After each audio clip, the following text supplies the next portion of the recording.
भुवनेश्वर से Congress media department के chief Arvind दास ने एक प्रेस कॉन्फ्रेंस के दौरान पूर्व एमएलए मोहम्मद मोकीम की कांग्रेस से निकाले जाने के मामले पर अपना बयान दिया। उन्होंने क्या कुछ कहा, देखते हैं।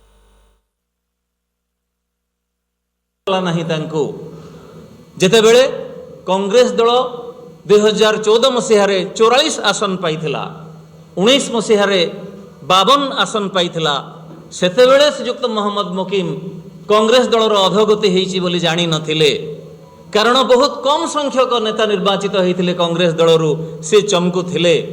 निजे जेतेबेले अयोग्य हो गले निर्वाचन लड़िबा पाई, तापर दल जेतेबेले 99 आसन रे विजय लाभ कला एवं 2029 निर्वाचन रे जेतेबेले दल विजय हासिल करबा पाई जाउची, आजिठू जेतेबेले व्याख्यान सृष्टि करा जाईची राहुल गांधी नेतृत्व रे, सेतेबेले दलर अधोगति होईची बोली श्रीयुक्त मोहम्मद मोकीम मने पड़ा।